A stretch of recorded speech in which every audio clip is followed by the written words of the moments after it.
Hello everyone out there in the void. Fiburizzo here to talk again, and yeah, I'm sorry. After yesterday really, when I reviewed Demon's X, that's a tough movie to follow, so whatever I was going to review, it's, yeah, it's going to pale in comparison to the things I had to go into on a movie like that. So, phone. Okay, so, stop me if you've heard this one. An Asian horror film with a ghost and phones, particularly a cell phone. Sound familiar? Yeah, you're probably thinking of One Missed Call, a much better film than this. One Missed Call is a great film, and I'm not sure when in this relation to this one came out. This one is a 2002 film. Well, One Missed Call, I think, was 2000. Oh, when was it?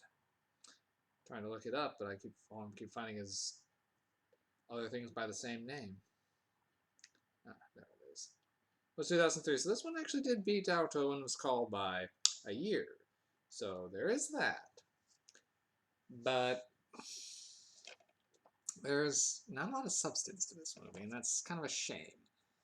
Now, back in the day, which is middle school to high school, if you're paying attention, I went on an Asian horror kick. It's right around when The Ring came out, which is actually high school now that I'm getting it properly into my headspace.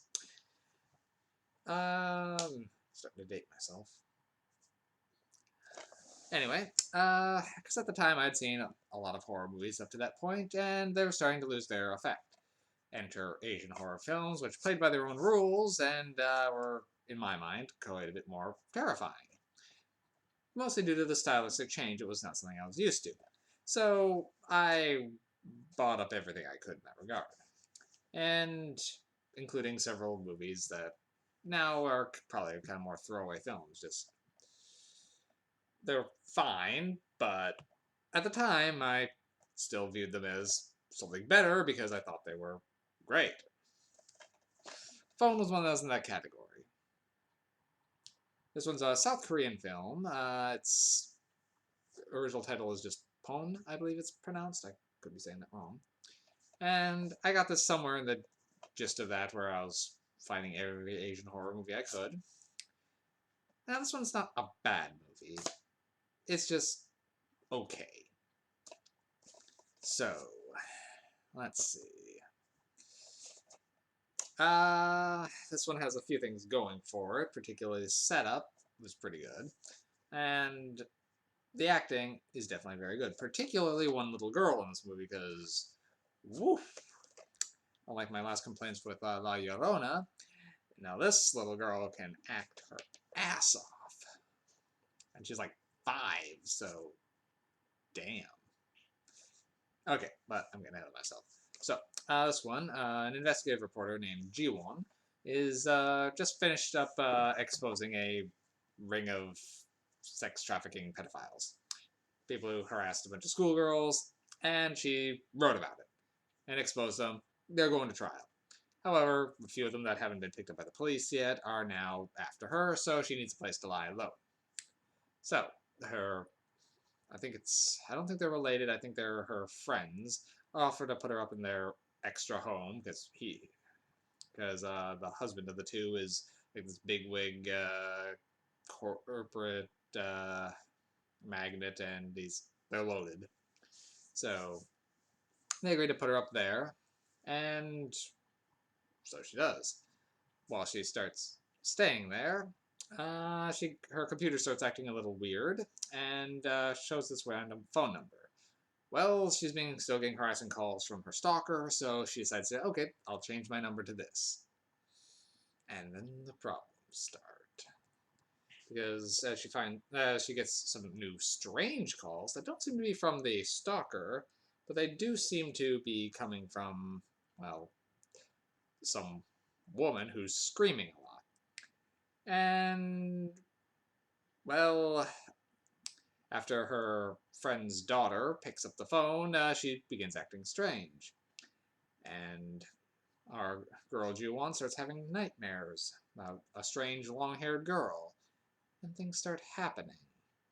And as she learns that everyone else who's had this phone number has died or disappeared, well, she starts looking into things.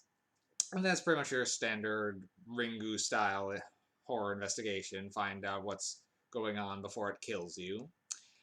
However, this one has the aspect of the little girl becoming stranger and stranger, particularly in getting more attached to her father and starting to become more aggressive towards her mother and herself.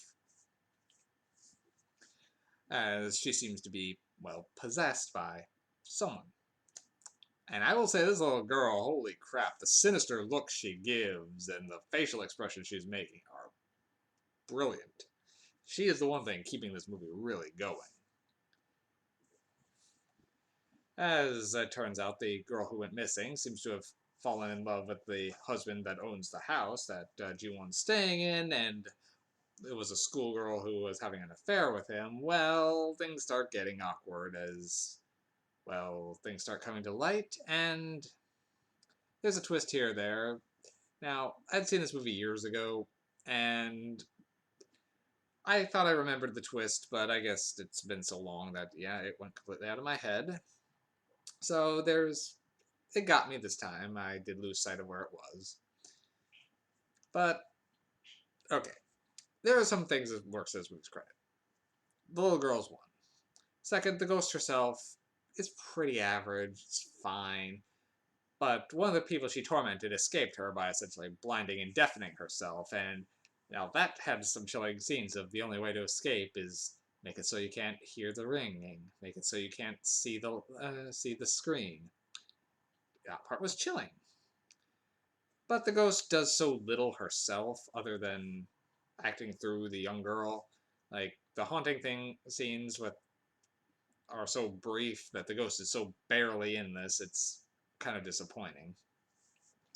And it's hard to be sympathetic for the ghost as she's trying to essentially force the guy to be with her after he's trying to end it.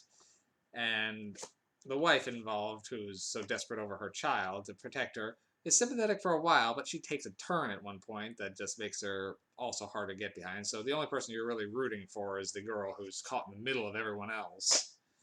So it does make it a little bit soap opera-y, and it kind of drags a bit in that regard. That said, the effects in the movie are good, particularly the makeup and the effects with the ghost, and for how the body of the ghost is found, all very well done. This one's mostly some pacing and plot issues is where I'm kind of falling on it. The ghost is not in it nearly enough to be suspenseful, and it doesn't seem there's much of a countdown like The Ring. You know how long you've got and you're racing against the clock. A few other horror films in a similar vein where there's an entity coming, you at least feel a more tangible danger. This one, it's more of a what the heck is going on with this creepy little girl. It doesn't feel as imminent. So it's hard to feel what the stakes are, even though she knows everyone who's had this phone has died, but she's been shown to be in very little actual danger herself. So it's 50-50 there. All the same, with the performances, I can't give this too low of a rating, so I was dancing between giving it 2 MacGuffins or 3. I think I will kick this on up and do a 3 MacGuffin category. There's nothing strictly wrong with it, it's just a little dull at points. But when it does get atmospheric, it is decently so.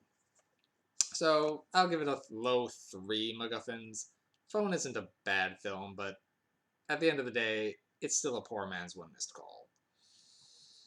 Which, it's when you have a movie that's so similar in genre to you, it's the comparisons are going to come up, and that one handled pretty much everything better. Alright, so all on this one. We're inching ever closer to my October marathon, so when I will be going fully random, no idea what I'm going to be watching, so it'll be interesting. At least I hope it will be. if nothing else, it'll give me a lot to talk about. As I'm sure most of the things that are coming up are probably going to be more on the trash end, but, well, morbid curiosity, here we go. Alright. I don't know if I'm going to have time to get any more reviews in before then, so either see you then or see you soon. Have a good night, everybody.